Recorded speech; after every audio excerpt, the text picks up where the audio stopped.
उसका नाम है अंग संग। अंग संग का अर्थ हुंदा है हर वेले साथ। ये कहानी वरियाम सिंह संधू द्वारा लिखी गई है।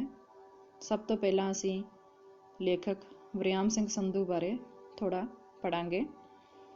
वरियाम संधू का जन्म 10 सितंबर 1945 ईस्वी नूं माता श्रीमती जोगिंदर कौर ਅਤੇ पिता श्री दीदार सिंह ਦੇ ਘਰ ਪਿੰਡ ਚਵਿੰਡਾ ਕਲਾ ਜ਼ਿਲ੍ਹਾ ਅੰਮ੍ਰਿਤਸਰ ਵਿਖੇ ਹੋਇਆ। ਉਹ ਐਮਫਿਲ ਪੰਜਾਬੀ ਹਨ। ਉਹ ਲਾਇਲਪੁਰ ਖਾਲਸਾ ਕਾਲਜ ਜਲੰਧਰ ਵਿੱਚ ਪੰਜਾਬੀ ਦੇ ਲੈਕਚਰਰ ਲੱਗੇ ਰਹੇ ਅਤੇ ਉੱਥੇ ਹੀ ਸੇਵਾ ਮੁਕਤ ਹੋਏ। ਵਰਿਆਮ ਸਿੰਘ ਸੰਧੂ ਪੰਜਾਬੀ ਦੇ ਸਿਰਮੌਰ ਕਹਾਣੀਕਾਰਾਂ ਵਿੱਚੋਂ ਹਨ। ਉਹਨਾਂ ਨੇ ਪੰਜਾਬੀ ਕਹਾਣੀ ਦੇ ਮੁਹਾਂਦਰੇ ਨੂੰ ਬਦਲ ਕੇ ਰੱਖ ਦਿੱਤਾ। ਉਹਨਾਂ ਨੇ ਆਪਣੀਆਂ ਕਹਾਣੀਆਂ ਵਿੱਚ ਅਜੋਕੇ ਪੇਂਡੂ ਸਮਾਜ ਦੀ ਛੋਟੀ ਕਿਸਾਨੀ, ਕਿਰਤੀਆਂ ਅਤੇ ਮੱਧ ਵਰਗੀ ਪਾਤਰਾਂ ਦੇ ਦੁਖਾਂਤ ਨੂੰ ਬੜੀ ਡੂੰਘਾਈ ਨਾਲ ਬਿਆਨਿਆ ਹੈ। ਉਹਨਾਂ ਦੇ 4 ਕਹਾਣੀ ਸੰਗ੍ਰਹਿ ਕਿਹੜੇ ਲੋਹੇ ਦੇ ਹੱਥ, ਅੰਗ ਸੰਗ, ਭੱਜੀਆਂ ਬਾਹੀਂ ਅਤੇ ਚੌਥੀ ਕੂਟ ਛਪ ਚੁੱਕੇ ਹਨ। ਚੌਥੀ ਕੂਟ ਕਹਾਣੀ ਸੰਗ੍ਰਹਿ ਨੂੰ ਸਾਹਿਤ ਅਕਾਦਮੀ ਦਿੱਲੀ ਪੁਰਸਕਾਰ ਪ੍ਰਾਪਤ ਹੋਇਆ। ਵਰਿਆਮ ਸਿੰਘ ਸੰਧੂ ਨੇ ਸਫ਼ਰਨਾਮੇ, ਇੱਕ ਜੀਵਨੀ ਅਤੇ 3 ਆਲੋਚਨਾ ਦੀਆਂ ਪੁਸਤਕਾਂ ਵੀ ਲਿਖੀਆਂ ਹਨ। ਲੰਮੀ ਕਹਾਣੀ ਨੇ ਸੰਧੂ ਨੂੰ ਬਹੁਤ ਪ੍ਰਸਿੱਧੀ ਦਿਵਾਈ। ਸੋ ਹੁਣ ਅਸੀਂ ਉਹਨਾਂ ਦੀ ਕਹਾਣੀ ਅੰਗ ਸੰਗ ਬਾਰੇ ਥੋੜਾ ਜਾਣਨਾ ਪਾਵਾਂਗੇ ਕਿ ਉਹਨਾਂ ਨੇ ਇਸ ਕਹਾਣੀ ਵਿੱਚ ਸਾਨੂੰ ਕੀ ਦੱਸਣਾ ਚਾਹਿਆ ਹੈ। ਕਹਾਣੀ ਵਿੱਚ ਲੇਖਕ ਨੇ ਛੋਟੇ ਕਿਸਾਨ ਪਰਿਵਾਰ ਦੀਆਂ ਤੰਗੀਆਂ, ਤੁਰਸ਼ੀਆਂ, ਮਜਬੂਰੀਆਂ ਅਤੇ ਨਸ਼ੇ ਦੀਆਂ ਭੈੜੀਆਂ ਆਦਤਾਂ ਕਾਰਨ ਹੋਈ ਮੰਦਹਾਲੀ ਨੂੰ ਬਖੂਬੀ ਬਿਆਨ ਕੀਤਾ ਹੈ। ਅੰਗ ਸੰਗ ਕਹਾਣੀ ਵਿੱਚ ਕਰਤਾਰ ਸਿੰਘ ਨਸ਼ਿਆਂ ਦਾ ਆਦੀ ਸੀ, ਜਿਸ ਕਾਰਨ ਉਸ ਨੂੰ ਆਪਣੀ ਜ਼ਿੰਦਗੀ ਤੋਂ ਛੋਟੀ ਉਮਰੇ ਹੀ ਹੱਥ ਧੋਣੇ ਪਏ। ਉਸ ਦੀ ਮੌਤ ਤੋਂ ਬਾਅਦ ਉਸ ਦਾ ਪੁੱਤਰ ਅਮਰੀਕ ਸਿੰਘ, ਜੋ ਸਰਕਾਰੀ ਨੌਕਰੀ ਕਰਦਾ ਹੈ ਤੇ ਬਹੁਤਾ ਘਰੋਂ ਬਾਹਰ ਹੀ ਰਹਿੰਦਾ ਹੈ, ਜਿਸ ਦੇ ਸਿਰ ਘਰ ਦੀਆਂ ਸਾਰੀਆਂ ਜ਼ਿੰਮੇਵਾਰੀਆਂ ਅਤੇ ਮੁਸੀਬਤਾਂ ਦਾ ਪਹਾੜ ਟੁੱਟ ਪੈਂਦਾ ਹੈ। ਛੋਟੀ ਭੈਣ ਦੇ ਵਿਆਹ ਦੀ ਜ਼ਿੰਮੇਵਾਰੀ ਵੀ ਅਮਰੀਕ ਨੇ ਹੀ ਨਿਭਾਉਣੀ ਸੀ। ਪਿਤਾ ਦੀ ਮੌਤ ਤੋਂ ਬਾਅਦ ਉਹ ਆਪਣੇ ਆਪ ਨੂੰ ਵੀ ਕੋਸਦਾ ਹੈ ਕਿ ਜੇ ਉਹ ਪਿਤਾ ਦੇ ਜਿਉਂਦਿਆਂ ਉਸ ਵੱਲ ਧਿਆਨ ਦਿੰਦਾ ਤਾਂ ਸ਼ਾਇਦ ਉਸ ਨੂੰ ਅਤੇ ਉਸਦੇ ਪਰਿਵਾਰ ਨੂੰ ਇਹ ਦਿਨ ਦੇਖਣੇ ਨਾ ਪੈਂਦੇ। ਨਸ਼ਿਆਂ ਦੀਆਂ ਭੈੜੀਆਂ ਆਦਤਾਂ ਸੰਬੰਧੀ ਸਭ ਤੋਂ ਪਹਿਲਾਂ ਅਸੀਂ ਇੱਕ ਗੀਤ ਰਾਹੀਂ ਸੁਣਦੇ ਹਾਂ ਤੇ ਫਿਰ ਉਸ ਤੋਂ ਬਾਅਦ ਆਪਣੀ ਕਹਾਣੀ ਨੂੰ ਪੜ੍ਹਦੇ ਹਾਂ।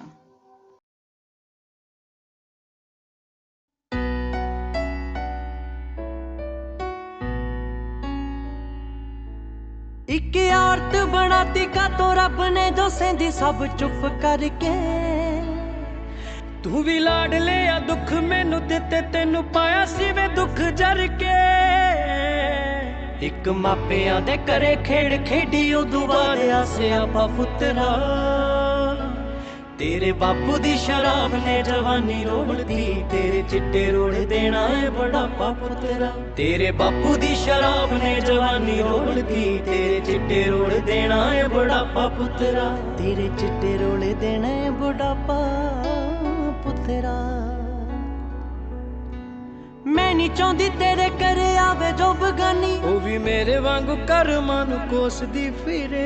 ਖੂਨ ਦੀ ਥਾਂ ਸੱਚ ਡਰਗ ਰਚ ਜਾਵੇ, ਉਹਦੀ ਚੜ੍ਹਦੀ ਜਵਾਨੀ ਪਿਆਰ ਲੋਚਦੀ ਫਿਰੇ। ਜਗਦੀਪ ਵੇ ਸੰਗਾਲਾ ਪਿੰਡ ਪਾਵੇ ਲਾਣਤਾਂ, ਜਗਦੀਪ ਵੇ ਸੰਗਾਲਾ ਪਿੰਡ ਪਾਵੇ ਲਾਣਤਾਂ। ਕਦੇ ਪੁੱਠੇ ਰਾਹੇ ਪਾਉਂਦਾ ਨਹੀਂ ਉਹ ਮਾਪਾ ਪੁੱਤਰਾ।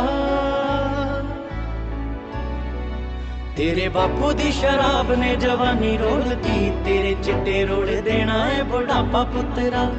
ਬਾਪੂ ਦੀ ਸ਼ਰਾਬ ਨੇ ਜਵਾਨੀ ਰੋਲਦੀ, ਤੇਰੇ ਚਿੱਟੇ ਰੋੜ ਦੇਣਾ ਏ ਬੁਢਾਪਾ ਪੁੱਤਰਾ। ਜਿਹੜੇ ਪੌਣੇ ਵਿੱਚ ਤੈਨੂੰ ਭੇਜਦੀ ਸੀ ਚੂਰੀ, ਉਹਨਾਂ ਪੌਣਿਆਂ 'ਚ ਰੱਖਦੀ ਲੁਕੋ ਕੇ ਗਹਿਣੇ ਵੇ।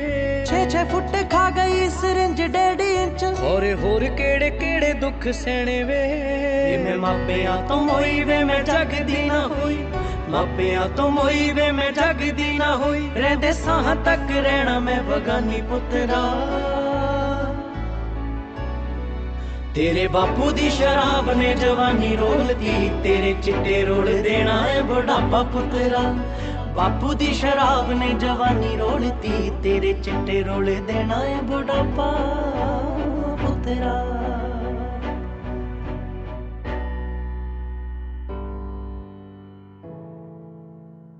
ਹੁਣ ਕਹਾਣੀ ਨੂੰ ਪੜ੍ਹਦੇ ਹਾਂ ਤੇ ਦੇਖਦੇ ਹਾਂ ਕਿ ਇਸ ਕਹਾਣੀ ਵਿੱਚ ਲੇਖਕ ਨੇ ਸਾਨੂੰ ਕੀ ਕੁਝ ਦੱਸਿਆ ਹੈ। ਕਰਤਾਰ ਸਿੰਘ ਆਪਣੇ ਪਿਓ ਦੀ ਸਿੰਗਾਪੁਰ ਤੋਂ ਆਉਂਦੀ ਕਮਾਈ ਦੇ ਸਿਰ ਉੱਤੇ ਐਸ਼ ਕਰਦਾ ਸੀ। ਉਹ ਜ਼ਮੀਨ ਹਿੱਸੇ ਠੇਕੇ ਉੱਪਰ ਦੇ ਛੱਡਦਾ ਤੇ ਆਪ ਪਿੰਡ ਦੀਆਂ ਢਾਣੀਆਂ ਵਿੱਚ ਸੁੰਦਰ ਕੱਪੜੇ ਪਾ ਕੇ ਹੱਥਾਂ ਵਿੱਚ ਤੇਲ ਨਾਲ ਲਿਸ਼ਕਦੀ ਸੰਮਾਂ ਵਾਲੀ ਡਾਂਗ ਲੈ ਕੇ ਫਿਰਦਾ ਰਹਿੰਦਾ। ਛਾਲਾਂ ਲਾਉਣ ਅਤੇ ਕੌਡੀ ਖੇਡਣ ਦੇ ਸ਼ੌਂਕ ਤੋਂ ਬਿਨਾਂ ਉਸਨੇ ਸ਼ਿਕਾਰੀ ਕੁੱਤੇ ਵੀ ਪਾਲੇ ਹੋਏ ਸਨ। ਵਧੀਆ ਖਿਡਾਰੀ, ਕੱਪੜੇ ਚਿੱਟੇ ਤੇ ਪੈਸੇ ਵਾਲੇ ਦਾ ਪੁੱਤ ਹੋਣ ਕਰਕੇ 4 ਬੰਦੇ ਡਾਂਗਾ ਫੜ ਕੇ ਨਾਲ ਤੁਰਨ ਵਾਲੇ ਹੋਣ ਕਰਕੇ ਪਿੰਡ ਵਿੱਚ ਉਸਦੀ ਇੱਜ਼ਤ ਸੀ। ਕਿਹਦੀ ਗੱਲ ਕੀਤੀ ਆ? ਕਰਤਾਰ ਸਿੰਘ ਦੀ। ਉਸਦਾ ਬਾਪ ਕਿੱਥੇ ਰਹਿੰਦਾ ਸੀ? ਸਿੰਗਾਪੁਰ ਵਿੱਚ। ਤੇ ਬਾਪ ਦੀ ਕਮਾਈ ਨਾਲ ਉਹ ਸਾਰਾ ਦਿਨ ਕੀ ਕਰਦਾ ਸੀ? ਐਸ਼ ਕਰਦਾ ਸੀਗਾ। ਪਿੰਡ ਵਿੱਚ ਇੱਧਰ ਉੱਧਰ ਫਿਰਦਾ ਰਹਿੰਦਾ ਸੀ। ਕਰਤਾਰ ਸਿੰਘ ਦੀ ਪਤਨੀ, ਉਸਦਾ ਨਾਮ ਸੀ ਜਾਗੀਰ ਕੌਰ। ਉਸ ਦੀਆਂ 3 ਧੀਆਂ, 2 ਪੁੱਤਰ। ਕਰਤਾਰ ਸਿੰਘ ਦੀਆਂ ਕਿੰਨੀਆਂ ਧੀਆਂ? 3 ਧੀਆਂ ਤੇ 2 ਪੁੱਤਰ। ਪੁੱਤਰਾਂ ਦੇ ਨਾਮ ਸੀ ਅਮਰੀਕ ਅਤੇ ਮਹਿੰਦਰ। ਅਮਰੀਕ ਦਾ ਦਾਦਾ 2-4 ਸਾਲਾਂ ਬਾਅਦ ਕਿੱਥੇ ਆਉਂਦਾ ਸੀ? ਘਰ ਆਉਂਦਾ ਸੀ। ਉਹ ਕਰਤਾਰ ਸਿੰਘ ਨੂੰ ਫਜ਼ੂਲ ਖਰਚੀ ਦੇ ਵਿਰੁੱਧ ਮੱਤਾ ਦਿੰਦਾ ਸੀ। ਕਰਤਾਰ ਸਿੰਘ, ਉਸਦਾ ਪੁੱਤਰ, ਉਸਨੂੰ ਹਮੇਸ਼ਾ ਹੀ ਕਹਿੰਦਾ ਸੀ ਕਿ ਤੂੰ ਚੰਗੇ ਕੰਮ ਕਰ ਜਿਹਦੇ ਨਾਲ ਤੇਰੀ ਸ਼ੋਭਾ ਬਣੇ, ਪਰ ਉਹ ਉਸਦੀ ਗੱਲ ਨੂੰ ਨਹੀਂ ਸੁਣਦਾ ਸੀ। ਉਹ ਕਹਿੰਦਾ ਸੀ ਕਿ ਜ਼ਮੀਨ ਖਰੀਦ, ਖੇਤੀ ਕਰ, ਪਰ ਕਰਤਾਰ ਸਿੰਘ ਦੇ ਕੰਨਾਂ ਉੱਪਰ ਜੂੰ ਨਾ ਸਰਕਦੀ, ਉਹਨਾਂ ਦੀ ਗੱਲਾਂ ਦੀ ਪਰਵਾਹ ਨਾ ਕਰਦਾ। ਫਿਰ ਅੰਤ ਕਰਤਾਰ ਸਿੰਘ ਦਾ ਪਿਓ ਮਰ ਗਿਆ, ਜਿਹੜਾ ਉਹਨੂੰ ਪੈਸੇ ਭੇਜਦਾ ਸੀ।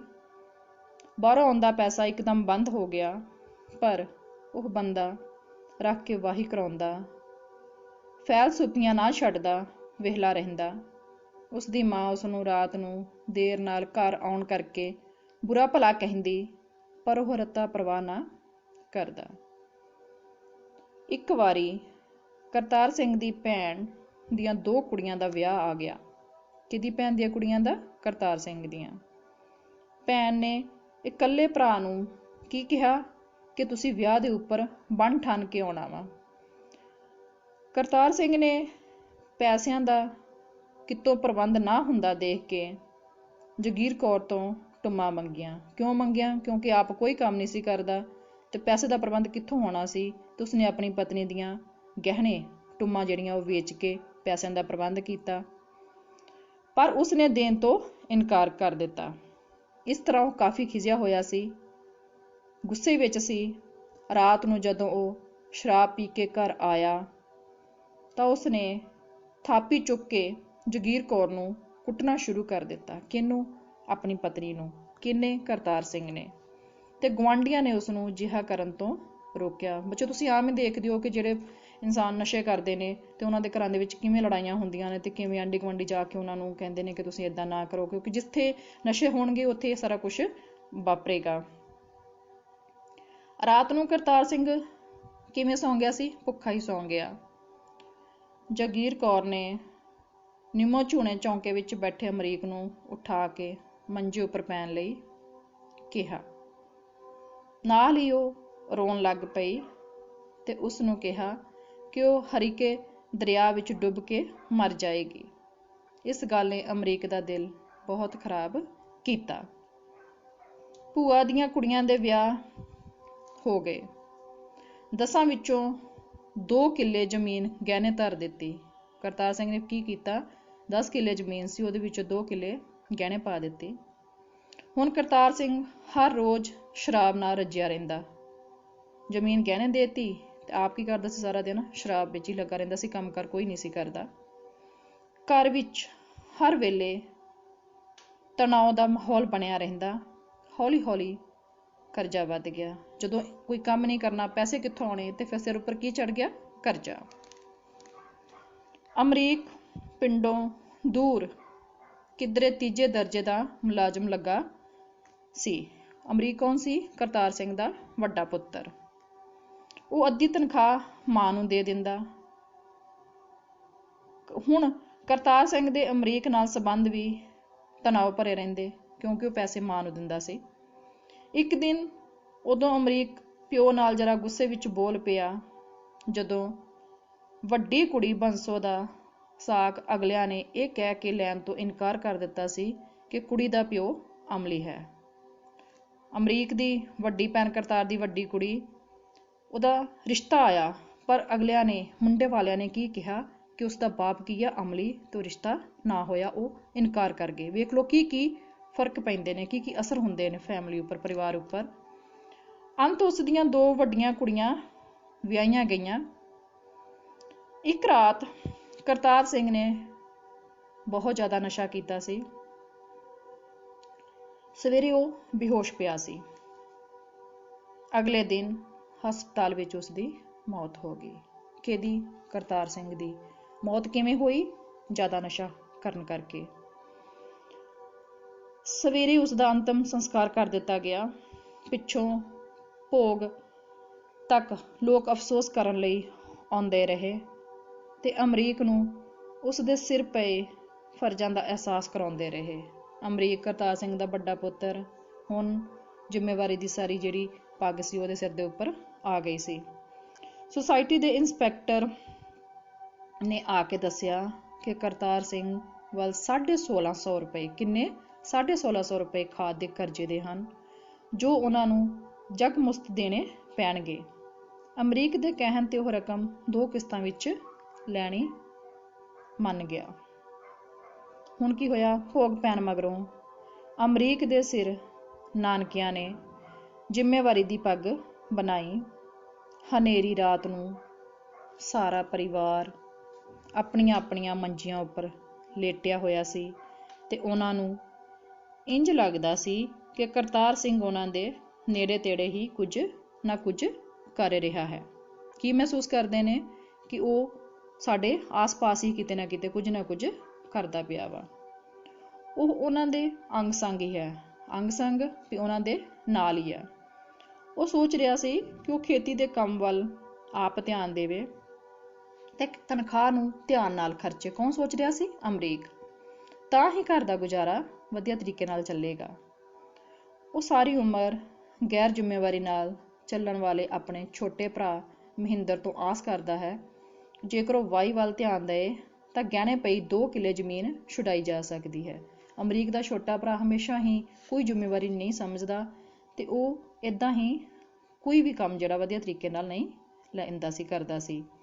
ਉਸਨੇ ਮਹਿੰਦਰ ਨੂੰ ਤਕੜਾ ਹੋ ਕੇ ਕੰਮ ਵਿੱਚ ਜੁਟਣ ਲਈ ਕਿਹਾ ਤੇ ਆਖਿਆ ਕਿ ਉਹ ਲਾਈਨ ਵਾਲੇ ਬਚਦੇ ਪੌਣੇ ਕਿੱਲੇ ਵਿੱਚ ਪੱਠੇ ਬੀਜ ਛੱਡੇ। ਅਮਰੀਕ ਨੇ ਛੋਟੇ ਭਰਾ ਨੂੰ ਕੀ ਕਿਹਾ ਕਿ ਉਹ ਜਿਹੜੇ ਬਾਕੀ ਕਿੱਲੇ ਬਚੇ ਨੇ ਉਹਦੇ ਵਿੱਚ ਪੱਠੇ ਬੀਜ ਛੱਡੇ। ਇਸੇ ਸਮੇਂ ਜਾਗੀਰ ਕੌਰ ਨੇ ਦੱਸਿਆ ਕਿ ਲਾਈਨ ਵਾਲੀ ਜ਼ਮੀਨ ਗਹਿਣੇ ਪਈ ਹੋਈ ਹੈ। ਉਸਦੀ ਮਾਤਾ ਨੇ ਕੀ ਦੱਸਿਆ, ਕਰਤਾਰ ਸਿੰਘ ਦੀ ਪਤਨੀ ਨੇ, ਕਿ ਉਹ ਜਿਹੜੀ ਜ਼ਮੀਨ 2 ਕਿੱਲੇ ਆ ਉਹ ਕਿੱਥੇ ਆ? ਗਹਿਣੇ ਪਈ ਹੋਈ ਆ। ਨਾਲ ਹੀ ਉਸਨੂੰ ਮਹਿੰਦਰ ਤੋਂ ਪਤਾ ਲੱਗਾ ਕਿ ਕਰਤਾਰ ਸਿੰਘ ਨੇ ਖਾਦ ਨਗਦ ਵੇਚ ਕੇ ਪੈਸੇ ਵਰਤ ਲਏ ਸਨ। ਅਮਰੀਕ ਨੂੰ ਇਹ ਗੱਲਾਂ ਸੁਣ ਕੇ ਬੜਾ ਵੱਟ ਚੜਿਆ ਤੇ ਉਹ ਜਾਗੀਰ ਕੌਰ ਨੂੰ ਪੁੱਛਣ ਲੱਗਾ, ਆਪਣੀ ਮਾਂ ਤੋਂ ਪੁੱਛਣ ਲੱਗਾ ਕਿ ਉਹ ਉਹਨਾਂ ਤੋਂ ਸਭ ਕੁਝ ਲੁਕਾਉਂਦੀ ਕਿਉਂ ਰਹੀ, ਕਿਉਂ ਲੁਕਾਉਂਦੀ ਰਹੀ ਆਪਣੇ ਪਤੀ ਦੀਆਂ ਸਾਰੀਆਂ ਗੱਲਾਂ, ਕਿਉਂ ਨਹੀਂ ਉਹਨਾਂ ਨੂੰ ਦੱਸਦੀ ਰਹੀ। ਇੰਨੇ ਨੂੰ ਮਹਿੰਦਰ ਨੇ ਦੱਸਿਆ ਕਿ ਮੱਖਣ ਸਿੰਘ ਵੀ 500 ਰੁਪਏ ਕਰਜ਼ੇ ਦਾ ਇੱਕ ਪਰਨੋਟ ਲਈ ਫਿਰਦਾ ਹੈ, ਜੋ ਕਿ ਕਰਤਾਰ ਸਿੰਘ ਨੇ ਉਸ ਤੋਂ ਵਿਆਜੀ ਫੜਿਆ ਹੋਇਆ ਸੀ। ਇਹ ਸੁਣ ਕੇ ਅਮਰੀਕ ਗੁੱਸੇ ਨਾਲ ਭਰ ਗਿਆ। ਇਸੇ ਸਮੇਂ ਵੱਡੀ ਕੁੜੀ ਨੇ ਦੱਸਿਆ ਕਿ ਉਹ ਤਾਂ ਡਰਦੇ ਦੱਸਦੇ ਨਹੀਂ ਸਨ। ਇੱਕ ਦਿਨ ਕਰਤਾਰ ਸਿੰਘ ਪਤੀਲਾ ਚੁੱਕ ਕੇ ਵੇਚ ਆਇਆ। ਦੇਖ ਲਓ ਕੀ ਕੀਤਾ ਕਰਤਾਰ ਸਿੰਘ ਨੇ, ਪਤੀਲਾ ਚੁੱਕ ਕੇ ਵੇਚ ਆਇਆ, ਜੋ ਉਹਨਾਂ ਪੈਸੇ ਭਰ ਕੇ ਮੋੜ ਕੇ ਲਿਆਂਦਾ। ਇਹ ਸੁਣ ਕੇ ਅਮਰੀਕ ਨੂੰ ਬਹੁਤ ਧੱਕਾ ਲੱਗਾ। ਮਹਿੰਦਰ ਨੇ ਦੱਸਿਆ ਕਿ ਕਰਤਾਰ ਸਿੰਘ ਚੈਂਚਲ ਦੀ ਹੱਟੀ ਵਿੱਚ ਨਸਵਾਰ ਵੀ ਲੈਂਦਾ ਸੀ। ਕਿਹਦੀ ਹੱਟੀ ਵਿੱਚ? ਚੈਂਚਲ ਦੀ। ਕੀ ਲੈਂਦਾ ਸੀ? ਨਸਵਾਰ। ਅਫੀਮ ਦੀ ਥਾਂ ਨਸ਼ੇ ਦੀਆਂ ਗੋਲੀਆਂ ਖਾਂਦਾ ਸੀ ਤੇ ਬੀੜਾ ਵੀ ਲਾ ਲੈਂਦਾ ਸੀ। ਇਹ ਸੁਣ ਕੇ ਅਮਰੀਕ ਨੇ ਕਿਹਾ ਕਿ ਇਸ ਹਿਸਾਬ ਤਾਂ ਜਿਹੜੀ 2 ਕਿੱਲੇ ਬਾਕੀ ਜ਼ਮੀਨ ਬਚਦੀ ਸੀ, ਜੇ ਉਹ ਜਿਉਂਦਾ ਰਹਿੰਦਾ ਤਾਂ ਉਹ ਵੀ ਗਹਿਣੇ ਪੈ ਜਾਣੀ ਸੀ। ਹੁਣ ਅਮਰੀਕ ਸੋਚਦਾ ਕਿ ਜੇ ਮੇਰਾ ਬਾਪ ਕਰਤਾਰ ਸਿੰਘ ਜਿਉਂਦਾ ਰਹਿੰਦਾ ਤੇ ਜਿਹੜੀ 2 ਕਿੱਲੇ ਬਾਕੀ ਜ਼ਮੀਨ ਸੀ ਉਹ ਵੀ ਹੁਣ ਤੱਕ ਉਸਦੇ ਨਸ਼ਿਆਂ ਕਰਕੇ ਕਿੱਥੇ ਚਲੀ ਜਾਣੀ ਸੀ? ਗਹਿਣੇ ਪੈ ਜਾਣੀ ਸੀ। ਇਹ ਸੁਣ ਕੇ ਮਹਿੰਦਰ ਨੇ ਕਿਹਾ, ਪਿੱਛੇ ਰਹਿ ਜਾਣਾ ਸੀ ਠੁਣ ਠੁਣ ਗੋਪਾਲ, ਵੀ ਪਿੱਛੇ ਕੁਝ ਵੀ ਨਹੀਂ ਸੀ ਰਹਿ ਜਾਣਾ। ਇਹ ਗੱਲ ਕਹਿੰਦਿਆਂ ਮਹਿੰਦਰ ਫਿੱਕਾ ਜਿਹਾ ਹੱਸਿਆ ਤੇ ਪਰਿਵਾਰ ਦੇ 1-2 ਹੋਰ ਜੀਅ ਵੀ ਹੌਲੀ ਜਿਹੀ ਹੱਸੇ। ਇੰਜ ਲੱਗਦਾ ਸੀ ਜਿਵੇਂ ਉਹਨਾਂ ਨੂੰ ਮਹਿੰਦਰ ਦੀ ਆਖੀ ਗੱਲ ਸਰਬਸੰਮਤੀ ਨਾਲ ਪ੍ਰਵਾਨ ਸੀ। ਤੇ ਹੁਣ ਕੀ ਹੋਇਆ ਕਿ ਪਰਿਵਾਰਿਕ ਮੈਂਬਰ ਜਿਹੜੇ ਆ ਉਹ ਦੁਖੀ ਹੋਣ ਦੀ ਬਜਾਏ ਖੁਸ਼ ਹੁੰਦੇ ਨੇ। ਸੋ ਪਿਆਰੇ ਵਿਦਿਆਰਥੀਓ, ਅਸੀਂ ਇਸ ਕਹਾਣੀ ਵਿੱਚ ਕੀ ਪੜ੍ਹਿਆ ਵਾ ਕਿ ਨਸ਼ੇ ਦੀਆਂ ਮਾੜੀਆਂ ਆਦਤਾਂ ਜਿਹੜੀਆਂ ਵਾ ਉਹ ਘਰਾਂ ਦੇ ਘਰ ਹੀ ਬਰਬਾਦ ਕਰ ਦਿੰਦੀਆਂ ਨੇ ਤੇ ਫਿਰ ਜੋ ਪਿੱਛੇ ਪਰਿਵਾਰਿਕ ਮੈਂਬਰ ਹੁੰਦੇ ਹਨ ਉਹਨਾਂ ਨੂੰ ਬਹੁਤ ਸਾਰੀਆਂ ਮੁਸ਼ਕਲਾਂ ਦਾ ਸਾਹਮਣਾ ਕਰਨਾ ਪੈਂਦਾ ਹੈ। ਹੁਣ ਅਸੀਂ ਇਸ ਕਹਾਣੀ ਵਿੱਚ ਆਏ ਸ਼ਬਦ ਅਰਥ ਕਰਾਂਗੇ। ਸਭ ਤੋਂ ਪਹਿਲਾਂ ਹੈ ਵਾਹ ਵੱਜ ਜਾਣੀ। ਵਾਹ ਵੱਜ ਜਾਣੀ, ਅਚਾਨਕ ਕੋਈ ਤਕਲੀਫ ਹੋ ਜਾਣੀ। ਜਗਮੁਸਤ, ਇੱਕੋ ਕਿਸ਼ਤ ਵਿੱਚ, ਇਕੱਠਿਆਂ ਹੀ। ਮੁਹਲਤ, ਮਿਆਦ। ਰਿਆਇਤ, ਲਿਹਾਜ਼। ਉਪਾਸਰੇ, ਕੁਸਕੇ, ਗਿਲਾ ਕਰੇ। ਅਤੁਰ, ਦੁਖੀ, ਲੋੜਵੰਦ। ਨਰਸ਼ਾ, ਮੂਰਖ। ਫੈਲਸੂਫੀਆਂ, ਫਜ਼ੂਲ ਖਰਚੀਆਂ, ਸੇਖੀਆਂ ਮਾਰਨੀਆਂ ਜਿਹੜੀਆਂ। ਤੋਸਾ, ਤੋਸਾ ਕੀ ਹੁੰਦਾ? ਖਾਣ ਪੀਣ ਦਾ ਸਮਾਨ। ਚਵਾਖਾ, ਦੀਵਾ ਰੱਖਣ ਵਾਲਾ ਛੋਟਾ ਜਿਹਾ ਆਲਾ। ਨਿਮੋਝੂਣ, ਸ਼ਰਮਿੰਦਾ। ਇਹਤਿਆਤ, ਚੌਕਸੀ, ਸਾਵਧਾਨੀ। ਸੁਲਗ, ਚੰਗੇ ਸੁਭਾਅ ਵਾਲੇ। ਜ਼ਮੀਰ, ਆਤਮਾ।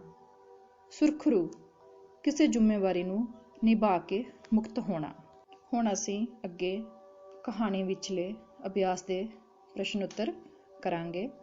ਸਭ ਤੋਂ ਪਹਿਲਾਂ ਜੋ ਇਹਦੇ ਵਿੱਚ ਪ੍ਰਸ਼ਨ ਦਿੱਤਾ ਗਿਆ ਉਹ ਹੈ, ਅੰਗ ਸੰਗ ਕਹਾਣੀ ਵਿੱਚ ਅਜਿਹੀ ਕਿਹੜੀ ਘਟਨਾ ਵਾਪਰੀ ਜਿਸ ਕਾਰਨ ਘਰ ਵਿੱਚ ਹਨੇਰੇ ਵਾਤਾਵਰਨ ਵਰਗੀ ਚੁੱਪ ਛਾਈ ਹੋਈ ਸੀ? ਸਭ ਨੂੰ ਪਤਾ ਹੀ ਹੈ ਉੱਤਰ।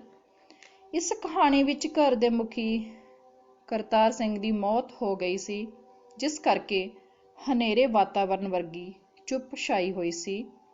ਇਹ ਚੁੱਪ ਅਜਿਹੀ ਸੀ ਕਿਉਂਕਿ ਕਰਤਾਰ ਸਿੰਘ ਦੇ ਵੈਲਾਂ ਕਰਕੇ ਘਰ ਉੱਜੜ ਪੁੱਜੜ ਚੁੱਕਾ ਸੀ, ਜ਼ਮੀਨ ਗਹਿਣੇ ਪੈ ਚੁੱਕੀ ਸੀ ਤੇ ਪਰਿਵਾਰ ਕਰਜ਼ੇ ਦੇ ਭਾਰ ਹੇਠ ਦੱਬਿਆ ਹੋਇਆ ਸੀ। ਉਹਨਾਂ ਨੂੰ ਆਪਣੇ ਘਰ ਦੇ ਮੁਖੀ ਦੇ ਵੈਲਾਂ ਕਾਰਨ ਬਹੁਤ ਸਾਰੀ ਨਮੋਸ਼ੀ ਦਾ ਸਾਹਮਣਾ ਕਰਨਾ ਪੈ ਰਿਹਾ ਸੀ।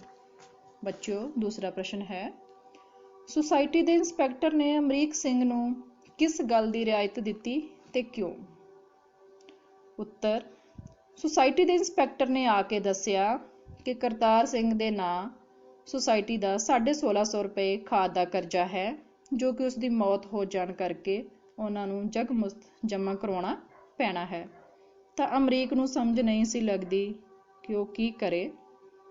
ਉਸਨੇ ਜਦੋਂ ਇੰਸਪੈਕਟਰ ਤੋਂ ਕੁਝ ਮੁਹਲਤ ਜਾਂ ਰਿਆਇਤ ਮੰਗੀ ਤਾਂ ਉਸਨੇ ਅਮਰੀਕ ਨੂੰ ਮੁਲਾਜ਼ਮ ਹੋਣ ਦੇ ਨਾਤੇ ਰਿਆਇਤ ਦੇ ਦਿੱਤੀ ਕਿ ਉਹ ਕਰਜ਼ੇ ਦੀ ਰਕਮ 2 ਕਿਸ਼ਤਾਂ ਵਿੱਚ ਚੁਕਾ ਦੇਵੇ ਤੇ ਨਾਲ ਹੀ ਉਸਨੇ ਪਹਿਲੀ ਕਿਸ਼ਤ ਲਈ 15 ਦਿਨ ਦੀ ਮੁਹਲਤ ਦੇ ਦਿੱਤੀ।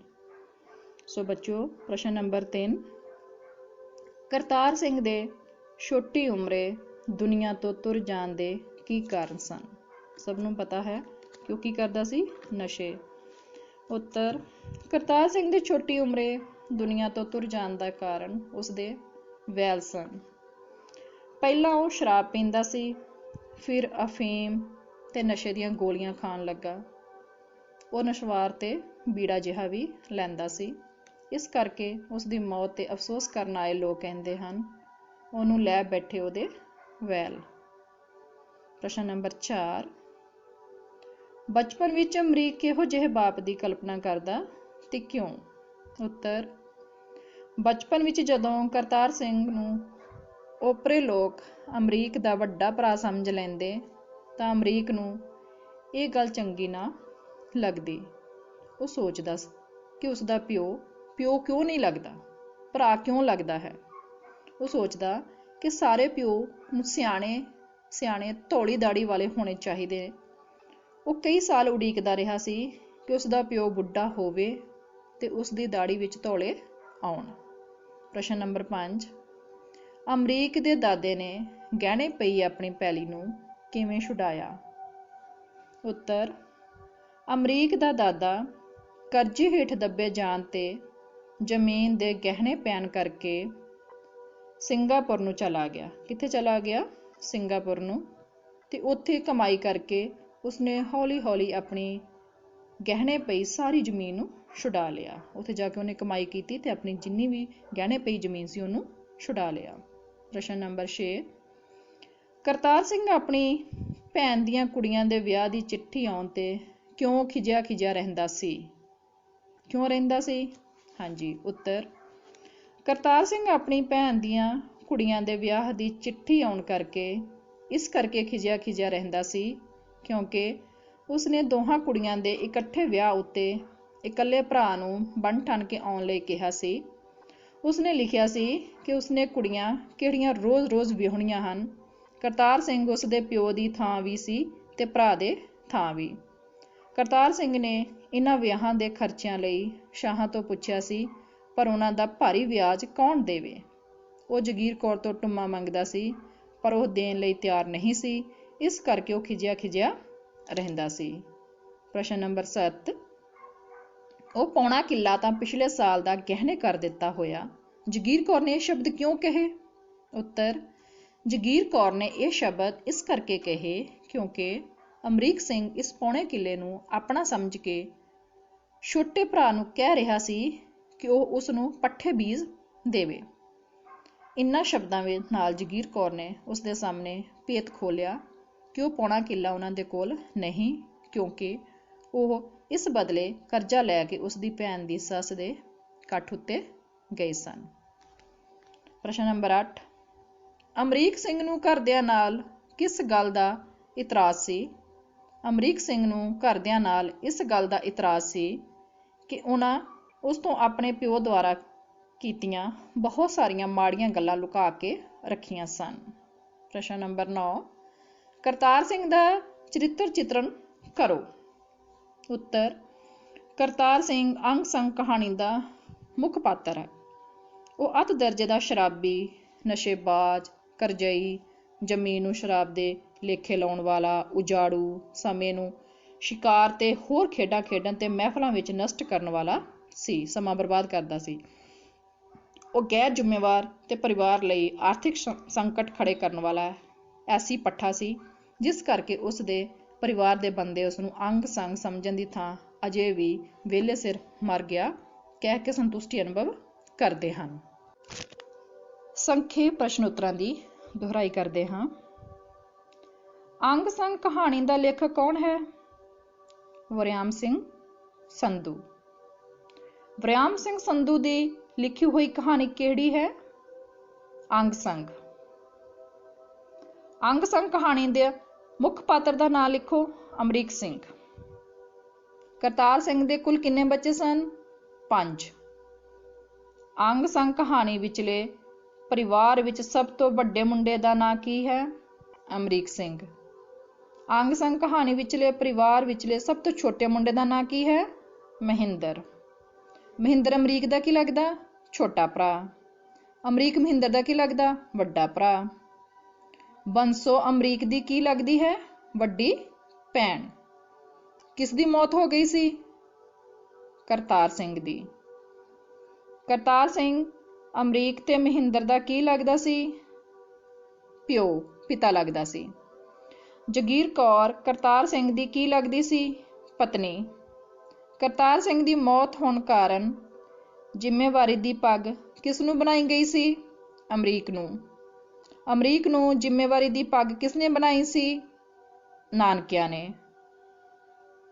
ਅੰਗ ਸੰਗ ਕਹਾਣੀ ਵਿੱਚ ਕਿਹੋ ਜਿਹਾ ਵਾਤਾਵਰਨ ਪਸਰਿਆ ਹੋਇਆ ਹੈ, ਦੁੱਖ ਤੇ ਸੋਗ ਦਾ। ਅੰਗ ਸੰਗ ਕਹਾਣੀ ਦੀਆਂ ਘਟਨਾਵਾਂ ਕਿਹੋ ਜਿਹੀ ਰਾਤ ਵਿੱਚ ਵਾਪਰਦੀਆਂ ਹਨ, ਹਨੇਰੀ ਰਾਤ ਵਿੱਚ। ਕੌਣ ਪਰਿਵਾਰ ਨੂੰ ਆਪਣੇ ਅੰਗ ਸੰਗ ਪ੍ਰਤੀਤ ਹੋ ਰਿਹਾ ਸੀ? ਮਰ ਚੁੱਕਾ ਕਰਤਾਰ ਸਿੰਘ। ਕਹਾਣੀ ਦੇ ਸਿਰਲੇਖ ਦੀ ਸੁਰ ਕਿਹੋ ਜਿਹੀ ਹੈ? ਵਿਅੰਗਾਤਮਿਕ। ਅਮਰੀਕ ਕਿਹੜੀ ਨੌਕਰੀ ਕਰਦਾ ਸੀ? ਸਰਕਾਰੀ।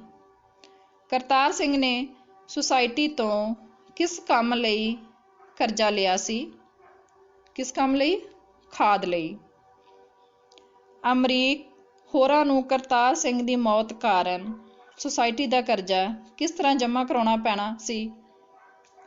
ਜਗਮੁਸਤ। ਇੰਸਪੈਕਟਰ ਨੇ ਸੁਸਾਇਟੀ ਦਾ ਕਰਜ਼ਾ ਕਿੰਨੀਆਂ ਕਿਸ਼ਤਾਂ ਵਿੱਚ ਜਮ੍ਹਾਂ ਕਰਾਉਣ ਦੀ ਰਿਆਇਤ ਦਿੱਤੀ? 2। ਸੁਸਾਇਟੀ ਦੇ ਇੰਸਪੈਕਟਰ ਨੇ ਅਮਰੀਕ ਨਾਲ ਰਿਆਇਤ ਕਿਉਂ ਕੀਤੀ ਸੀ? ਮੁਲਾਜ਼ਮ ਭਰਾ ਹੋਣ ਕਰਕੇ। ਲੇਖਕ ਅਨੁਸਾਰ ਅਮਰੀਕ ਦਾ ਛੋਟਾ ਭਰਾ ਮਹਿੰਦਰ ਕਿਹੋ ਜਿਹਾ ਸੀ? ਗੈਰ ਜ਼ਿੰਮੇਵਾਰ। ਲੇਖਕ ਕਿਸ ਨੂੰ ਕਹਿੰਦਾ ਹੈ ਕਿ ਉਹ ਕੋਈ ਬਹੁਤ ਸਾਊ ਨਹੀਂ ਸੀ ਨਿਕਲਿਆ? ਮਹਿੰਦਰ ਨੂੰ। ਕਰਤਾਰ ਸਿੰਘ ਦਾ ਪਿਓ ਕਿੱਥੇ ਰਹਿੰਦਾ ਸੀ? ਸਿੰਗਾਪੁਰ। ਕਰਤਾਰ ਸਿੰਘ ਕਿਸ ਦੇ ਸਿਰ ਤੇ ਐਸ਼ ਕਰਦਾ ਸੀ? ਪਿਓ ਦੇ ਸਿਰ ਤੇ। ਕਰਤਾਰ ਸਿੰਘ ਕਿਹੜੇ ਕੱਪੜੇ ਦੀ ਲਿਸ਼ਕਦੀ ਕਮੀਜ਼ ਪਾ ਕੇ ਪਿੰਡ ਦੀਆਂ ਢਾਣੀਆਂ ਵਿੱਚ ਫਿਰਦਾ ਸੀ? 2 ਘੋੜਾ ਬੌਸਕੀ ਦੀ। ਕਰਤਾਰ ਸਿੰਘ ਸ਼ਿਕਾਰੀ ਕੁੱਤਿਆਂ ਨਾਲ ਕੀ ਕਰਦਾ ਸੀ? ਸ਼ਿਕਾਰ ਖੇਡਦਾ ਸੀ। ਕਰਤਾਰ ਸਿੰਘ ਨੂੰ ਢਾਣੀਆਂ ਵਿੱਚ ਫਿਰਨ ਤੋਂ ਕੌਣ ਵਰਜਦਾ ਸੀ? ਉਸਦੀ ਮਾਂ। ਕਿਸ ਦੀ ਜ਼ਰੂਰਤ ਨਹੀਂ ਸੀ ਕਿ ਉਹ ਕਰਤਾਰ ਸਿੰਘ ਨੂੰ ਢਾਣੀਆਂ ਵਿੱਚ ਫਿਰਨ ਤੋਂ ਰੋਕੇ? ਉਸਦੀ ਪਤਨੀ ਜਗੀਰ ਕੌਰ ਦੀ। ਕਰਤਾਰ ਸਿੰਘ ਕਿਹੋ ਜਿਹਾ ਆਦਮੀ ਸੀ? ਵੈਲੀ ਤੇ ਗੈਰ ਜ਼ਿੰਮੇਵਾਰ। ਅਮਰੀਕ ਦਾ ਪਿਓ ਤੇ ਮਾਮਾ ਬੀਕਾਨੇਰ ਤੋਂ ਕੀ ਲਿਆਏ ਸਨ? ਬਲਦਾਂ ਦੀ ਜੋੜੀ। ਅਮਰੀਕ ਗੁਆਂਢੀਆਂ ਦੀ ਕਿਸ ਕੁੜੀ ਤੋਂ ਬਾਤਾਂ ਸੁਣ ਰਿਹਾ ਸੀ? ਬੀਰੋ ਤੋਂ। ਵੱਡੀ ਕੁੜੀ ਅਨੁਸਾਰ ਕਰਤਾਰ ਸਿੰਘ ਕਿਹੋ ਜਿਹੇ ਕੰਮਾਂ ਤੋਂ ਉਤਰ ਆਇਆ ਸੀ? ਪੁੱਠੇ। ਕਰਤਾਰ ਸਿੰਘ ਨੇ ਘਰੋਂ ਕੀ ਚੁੱਕ ਕੇ ਚੈਂਚਲ ਕਲੀ ਵਾਲੇ ਕੋਲ ਵੇਚਿਆ ਸੀ? ਪਤੀਲਾ। ਮਹਿੰਦਰ ਅਨੁਸਾਰ ਕਰਤਾਰ ਸਿੰਘ ਚੈਂਚਲ ਦੀ ਹੱਟੀ ਵਿੱਚ ਵੜ ਕੇ ਕੀ ਕਰਦਾ ਸੀ? ਨਸਵਾਰ ਲੈਂਦਾ ਸੀ। ਮਹਿੰਦਰ ਅਨੁਸਾਰ ਜੇਕਰ ਕਰਤਾਰ ਸਿੰਘ ਹੋਰ ਜਿਉਂਦਾ ਰਹਿੰਦਾ ਤਾਂ ਪਿੱਛੇ ਉਹਨਾਂ ਕੋਲ ਕੀ ਰਹਿ ਜਾਣਾ ਸੀ? ਠੁਨਠੁਨ ਗੋਪਾਲ। ਕਹਾਣੀ ਦੇ ਅੰਤ ਵਿੱਚ ਕਰਤਾਰ ਸਿੰਘ ਦੇ ਪਰਿਵਾਰ ਦੇ ਜੀਅ ਉਸਦੇ ਮਰਨ ਤੇ ਸੁੱਖ ਮਹਿਸੂਸ ਕਰਦੇ ਹਨ ਜਾਂ ਦੁੱਖ? ਸੁੱਖ। ਸੋ ਬੱਚਿਓ, ਇਹ ਸੀ ਸਾਡੀ ਅੱਜ ਦੀ ਕਹਾਣੀ।